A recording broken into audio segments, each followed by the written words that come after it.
ahead. I'm about to say something else. Can I read you the dumbest story I've ever heard a woman ever say before? Sure. Yeah, real quick. I'm skimming through. So I was scrolling my. I'm looking at the wrong shit. Nigga, that porn again? Just don't learn. Volume 37. Yeah, volume 47. But when it's new. Yeah, so I came across some tweet, whatever. So remember I was talking about that one episode. I was like, women walk into single motherhood.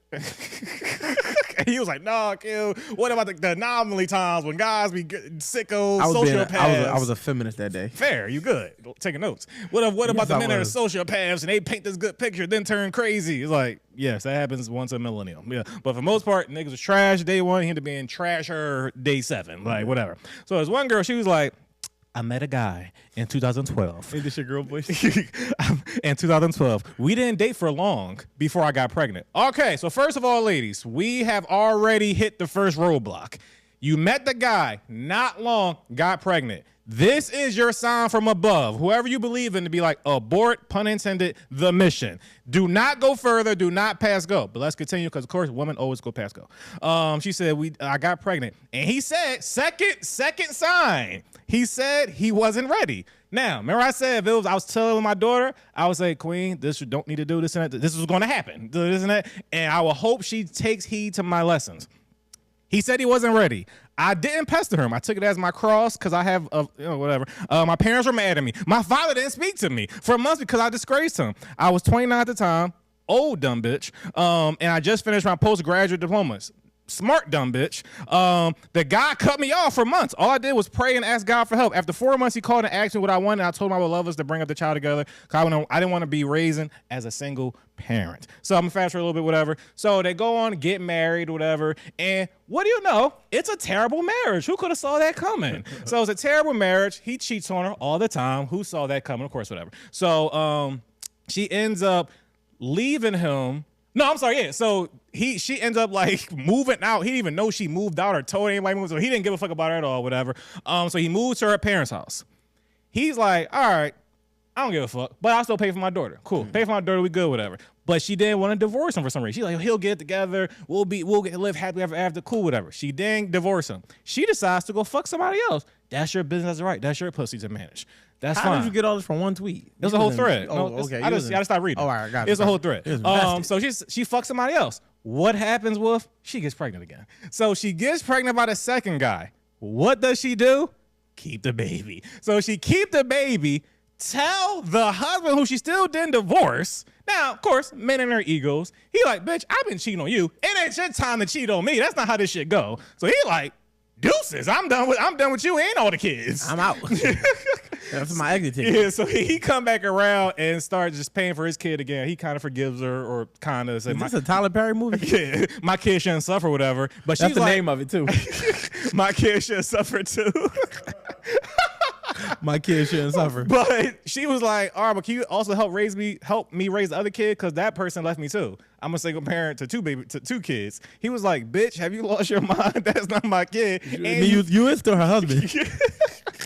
So he said, how about this? I actually got a new bitch who's better than you, so I'm actually going to officially divorce you now. Now you're a single mom to 2 kids with 2 different baby dads, whatever. I'll take care of mine, and I'll kind of speak to the other one, but that's not mine. And now she's having seizures. She's like, I'm so stressed out now. I wish this and that. And I was just like, yo, all this literally could have been avoided. So, and that's what I mean by walking into single motherhood. Like, literally, the signs it'd be like, you're on the detour on the highway, we have all these road construction ahead, lanes emerging, and left shoulder close. All that shit be there. And I'm be like, I wonder what's the worst that can happen. So it's funny you say that, right? Because like, you know why it was laws put into place to protect women and children, like, right. You know, and like society started to create like just public like opinionated law that further enticed those protection guidelines or whatever the case may be. It's because as I really noticed, and I say this like, why we have to have grace, right? It's because they don't have foresight. So when you say like you see an irrational and logical, so let me be specific when I say don't have foresight. Like anything that's not associated with emotions, they see it clearly. It's like literally why most of the time your girl can hear me say something that you probably said 50 times and it resonates when I say it because she's not emotionally attached to me. So it don't sound like I'm attacking her, it don't sound like I'm coming for her, it don't sound like I'm beating her down. She can literally hear everything I'm saying because it's no emotion. So the logical clock is turning. It's just what it is. Like the wheel is turning logically. But when you throw emotion in it, because emotions can constantly fluctuate from good to bad to happy to sad, they literally only can see in the moment. So in the moment, it feels like a husband to them, right? This nigga's a husband. Like he's sending me flowers and da-da-da-da. She not predicting that 6 months from now, he might not do none of this. So for her, she's chasing that high of the moment. And what tends to happen is we as men can pay attention logically to a pattern. Like, okay, you was nice 2 times, but 8 times you was on some bullshit. Like you a disrespectful chick. I ain't fucking with you. For them, it's like, well, he was nice 2 times. If I could just get him to go back to being nice for the 8 other times, this should be perfect. So they chasing their tail, trying to get the 20%, living in a state of delusion and the inability to be able to see down the future because of the emotions that's constantly fluctuating. If a man is playing on that one time or making them feel good, and then they hold it and tell themselves, not looking at reality, but the reality that they create in their mind, we're gonna have a perfect family. I'm pregnant. He's gonna come around. This guy's gonna, they're not seeing the foresight of the reality. They seeing the foresight of what they can create if they just complain. Like, I'll give you another example, right? Think about it like this. I noticed that, you know how you said in that same story that he was like, oh, you did that? You cheated on me? I'm out. Like, that's the end all be all. Like, they will stay but try to change us. Whereas though we understand at that point is no going back. And I think that all that comes down to trying to create their reality. Like, I think that I can create this person to be who I want them to be if I just complain about it. We like, I'm not about to complain, I'm out. They feel like they're complaining will plant seeds that would eventually make you who they want you to be or who they see that you can be. And then what's so crazy and the most diabolical part about the end of that is if you become everything they want you to be, they're going to leave you because you're not who they was when they met you. So you pretty much fucked in that cycle.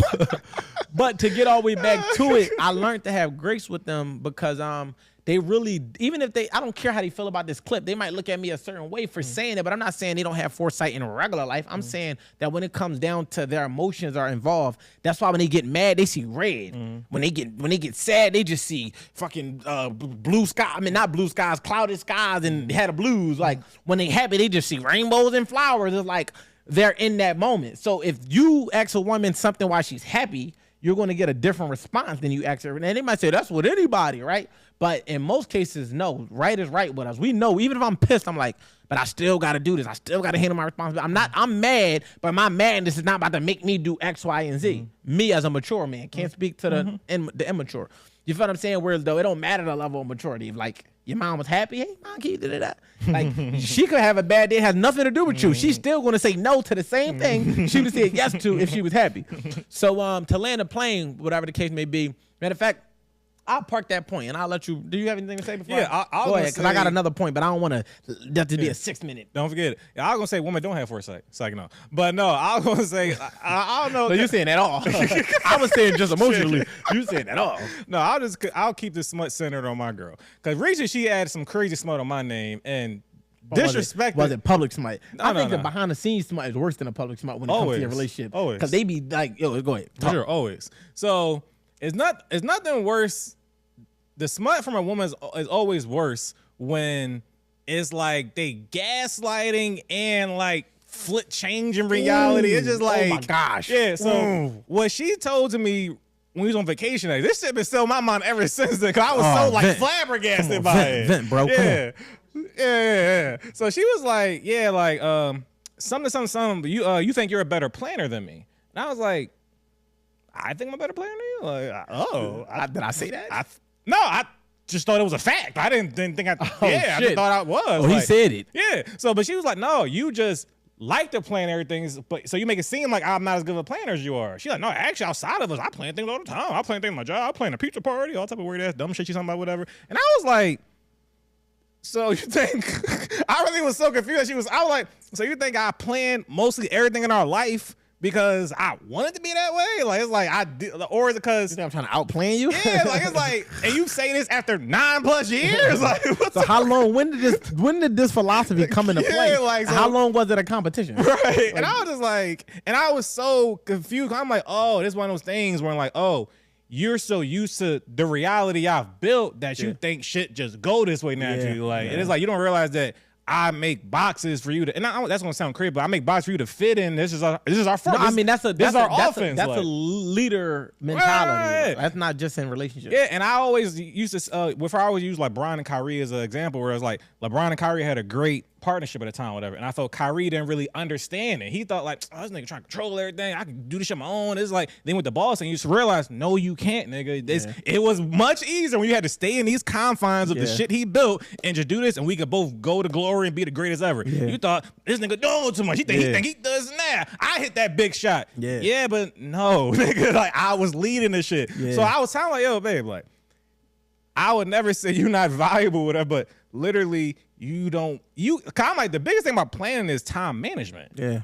You can't manage anything with time. So like you can't even, any type of event I ever had, whether it was career, creative based, or just personal. I can have a party, my birthday party, baby shower, queen party, a podcast event, whatever. She has never ever even arrived on time. Like all you gotta do is be there. Forget helping me do shit, set up, be at the door, this and that, whatever. Just arrive. Never been on time. Like it be parties at our house and she don't be there on time. Motherfucker like, upstairs too long. Like come down. It's the baby shower.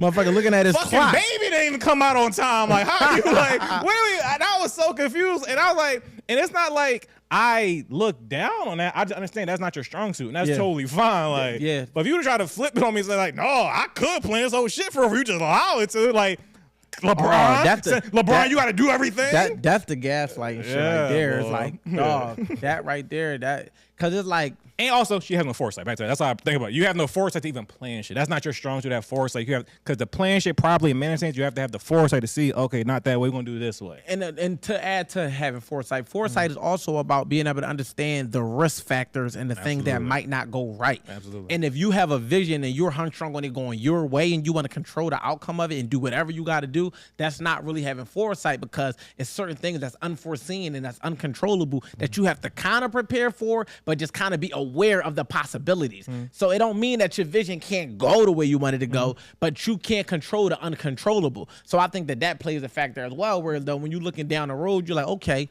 I wanted to go like this, but I gotta be conscious to the fact that it might actually go like this, and if this happened, I gotta show up like that in the event that this happened. But if you just see it in one way, and then it's like if it don't go that way, you think it's a disaster, and now you're crying off in the corner.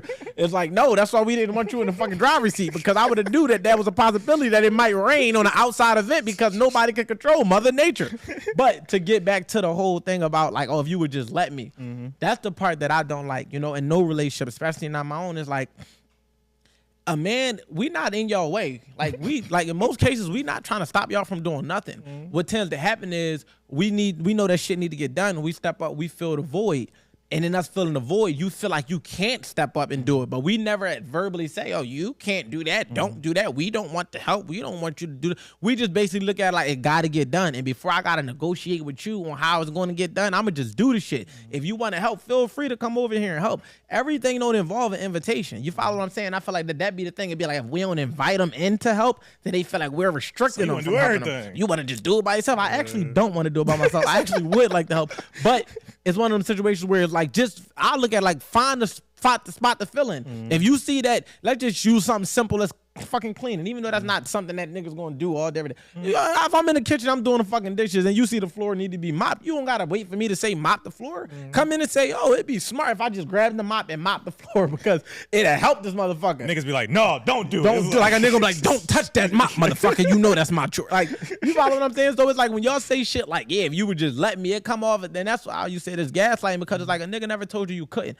Like me personally, I can speak for myself. I never was the person that say you can't. I'm not that take the you better not. You should. I'm like a do what you do. You follow what I'm saying? And if it comes down to something where we have to work cohesively, then I might say, okay, this is what I'm gonna do. What are you gonna do? You're gonna do that. I just expect you to do your part. Don't worry about my part. Don't worry about your part. It's not a competition. But it's like you could be doing your part great. I'd be doing it great too if I was doing it. It's like, dog, what the fuck? Why is everything a competition? Just do it your way. I'll do it my way, and we get this shit done. It ain't my fault that I actually put love into everything I'm doing. Like I want this shit to be like, if I'm cleaning, I want this shit to be spotless. So I'm gonna take a toothbrush. I'm hitting the fucking baseboards, and I'm doing this, doing that. It's like I'm not gonna show up and be like, oh, damn. Because now when I walk in, I'm like, damn, like, you missed the spot. Oh, you always criticizing.